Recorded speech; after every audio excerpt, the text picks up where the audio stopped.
Have you ever been to a party so posh it's had a champagne fountain? I've been to one with a chocolate fondue fountain, but I don't think that's exactly the same thing, really. Yeah, it's not really in the same league as a champagne fountain. But perhaps you've seen pictures. You know, there's a pyramid of glasses that are packed together, and there's one glass at the very top. And as you pour the champagne into the top glass, it all cascades down to the other glasses. That could be a very good picture to illustrate John chapter 15. Here, Jesus makes the most extraordinary claim in verse 9. He says, "As the Father has loved me, so have I loved you. Now remain in my love." Picture now Jesus as the top champagne glass, and the Father's love is being poured into him and onto him, and he says it overflows to the rest of us. As the Father has loved me, says Jesus, so have I loved you. Now remain in my love. This is some vintage champagne that's being poured between the Father and the Son. This love is extraordinary. Think now about how the Father has loved the Son. The Father has loved his Son perfectly, unbreakably, beginninglessly, and endlessly. Remember from John chapter 14 that Jesus and his Father are so united that they are in each other. Their love is the original love which both predated and produced the universe. And now Jesus says that this love that's poured into him overflows to you and me. How is that possible? It's possible because we've been brought into the champagne fountain. We've been connected together into this flow. I am united with Christ.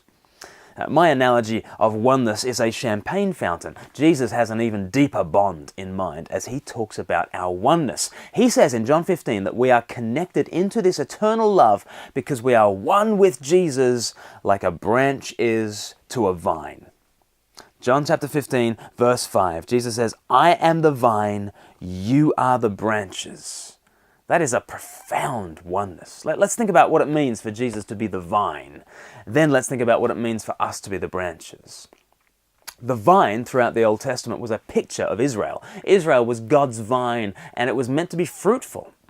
Unfortunately, it never was particularly fruitful, and that's a problem because a fruitless vine is good for nothing, except as firewood. So the people of God are in deep trouble, but step forward Jesus. He is the true vine. He is the true people of God. He is the true humanity. Unlike natural humanity, Jesus has a connection to the ultimate life source, and he brings forth much fruit. And here's the good news. When we trust in Jesus, we are grafted into this fruitful vine, and we have life in him. Now that we are in Jesus, we are in on the beloved Son. As a branch connected to the vine, we get his nourishing sap, his Holy Spirit, flowing through us too. Just think of how close the believer is to Jesus. Jesus does not simply say, "I am the root structure and you are the vine." And he doesn't just say, "I am the trunk and you are the branches." Jesus is the whole vine, and we are branches within that vine. Jesus comprehends his people in a remarkable way. He incorporates us into himself such that we are a part of him. We are one with Jesus, like branches to a vine, like a bride with her groom, like a body with its head. We do not have a separate existence from Jesus. We cannot pursue life or identity or flourishing apart from Jesus. And for his part, Jesus cannot reject us, abandon us, or deny us any more than he can reject, abandon, or deny himself. Who he is, we become. Where he is, we dwell. What he has, we inherit. What he's done, we possess. We are one with Jesus, and he is one with the Father. Therefore, it really is true what he says. As the Father has loved me, so have I loved you. Is this the reality that you dwell upon day to day, remaining in his love? In John 15, Jesus tells us 10 times to abide or remain in him.